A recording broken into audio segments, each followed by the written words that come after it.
Wheel of Time has been cancelled, people, and to be honest, I'm not surprised. I mean, I saw this coming, but I didn't expect it to happen this soon. Not more than 3 weeks ago, I literally did a video talking about the show, and I ended that video on a high note, talking about my expectations for the show moving forward. But looking back now, I guess I should have added the caveat that it all depends on whether or not, the show gets axed, which happened. It got chopped off like a log of wood. Right now, the show has been ruthlessly cancelled with no sign of there ever being another season.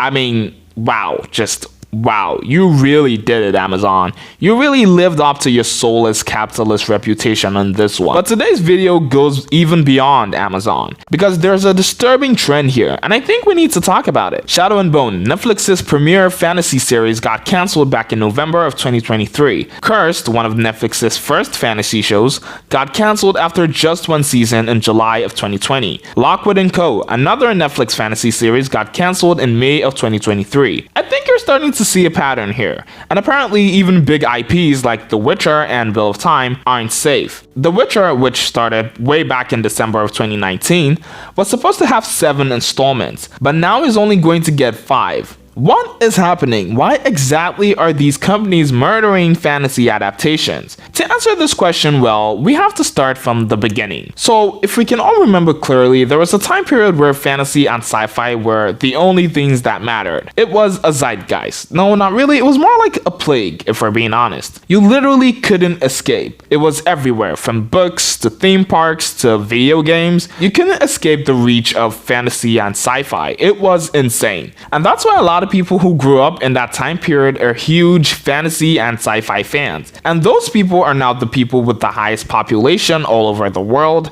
They're also the people with the most spending power right now. So it only makes sense for companies to cash in on that very important detail. And cash in, they did. But it doesn't stop there, because the fantasy and sci-fi genres weren't just limited to the big IPs and big screens anymore. They came to TV, and they dominated it. Now, if you know Game of Thrones at all, you know it wouldn't have really fit as a movie. Just the way the books are, it wouldn't have fit, and I'm glad that George R.R. Martin opted for it to be adapted into a show, because as a show, Game of Thrones ended up becoming a global phenomenon. It went bonkers. It's widely considered as the best fantasy show of all time, and some even say it's the best show of all time. Game of Thrones, even as an R-rated show, won numerous awards, earned the cast and crew critical acclaim and notoriety, had massive numbers in viewership, and most importantly, made a shit ton of money. And to TV networks, and in this case streaming companies, that's literally all that matters. Game of Thrones now has a cult-like fan that even the prequel is going insane, and it's reported that another prequel is in the works already. And I'm sure you're going like, Joshua, what does this have to do with Wheel of Time being cancelled? Well, calm your nerves, I'm getting there. The point I'm trying to pass across is that Game of Thrones was a monumental success, and so naturally everyone wanted that for themselves. All the execs at the top went, hey, I want a fantasy series that everyone's gonna love, and it's going to make me a shit ton of money too. Gerald, where can we get one? I've never been at a streaming company board meeting before, but I imagine it kind of goes like that. So the company saw the immense success of Game of Thrones and started looking for similar IPs to license so that they too could probably have their own cash cow. And of course, they got those IPs. We got to see books like The Witcher, Shadow and Bone, Wheel of Time live on television. These companies were certain that these fantasy IPs would have a similar, hopefully the same effect that Game of Thrones did. They counted on the built-in massive fan bases, they threw huge budgets at the projects, hoping that in a year the shows would be raking in sweet millions. But guess what? All we're getting are cancelled shows, and all they're getting are burning dollar bills. As we've discussed already, streaming companies license the IPs of popular fantasy franchises to hopefully replicate the cultural phenomenon that is Game of Thrones. But there are specific reasons why it's not working, and why I think we will keep having this problem for a long time. The first reason is that fantasy shows don't have time anymore. They've got dragons, they've got kingdoms, they've got flashy visuals,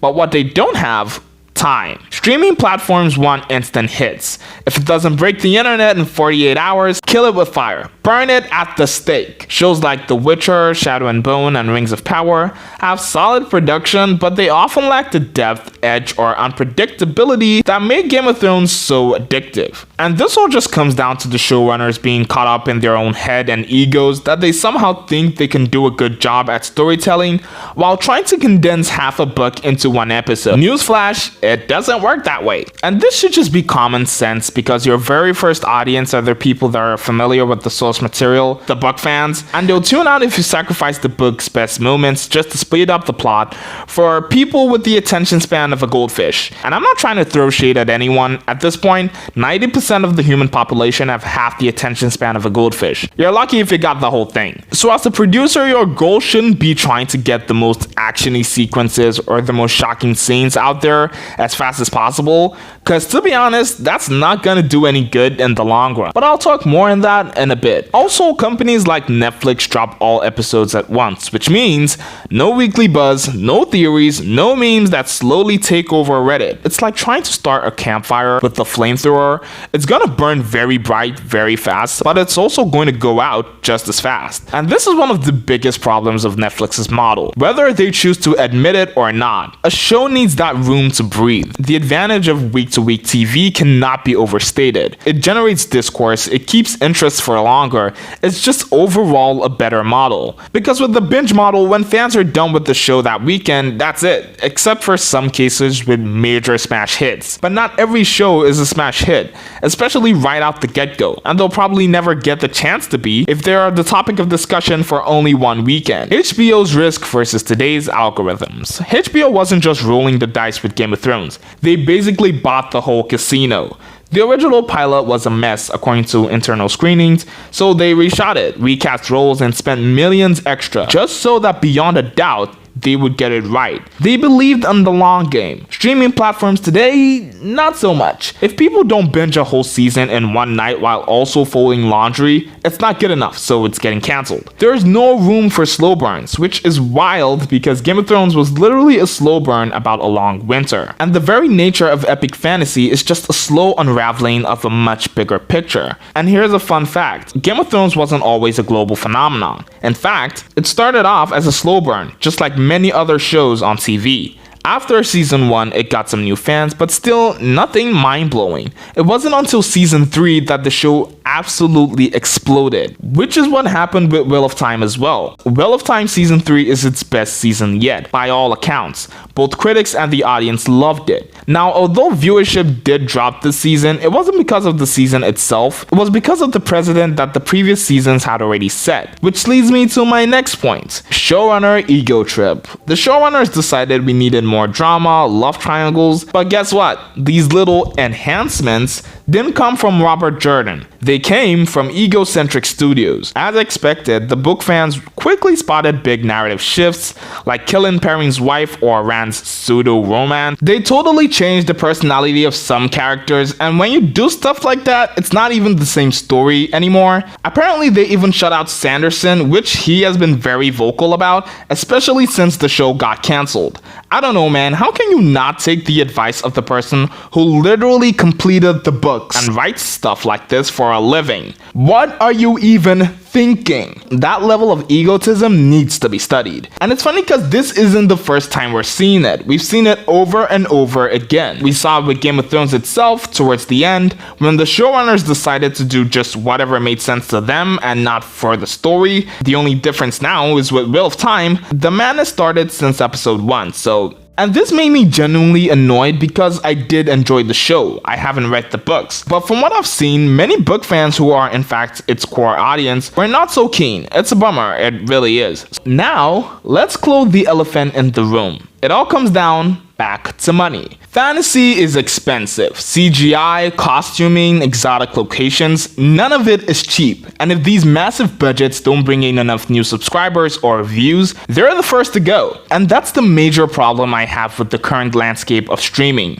because it just doesn't allow content the breathing room it deserves. And it's just unfair, misaligned, and not beneficial for everyone, including the streaming companies. Even the best shows struggle to hold on to audiences between long production gaps. Some fans simply don't return. So should that be grounds for cancellation? I don't think so. It's just a massive waste of resources and, more importantly, my time. If you don't have the guts to pull through with an endeavor, you shouldn't even start it in the first place. It's true for everybody else. Why shouldn't it be the case for streaming companies? So I want you guys to listen. This is my message to you, Amazon, Netflix, and other giant streaming companies. Stop wasting my time. Really, stop. I work 5 days a week, do my own laundry, and I barely have enough time to record these videos. We're going to have a problem, and you don't want to get on my bad side. Well, now that I've gotten that out of the way, if you like this video, do well to give it a thumbs up and subscribe, as it really helps the channel a lot. And thanks for watching today's video. I'll see you in the next one.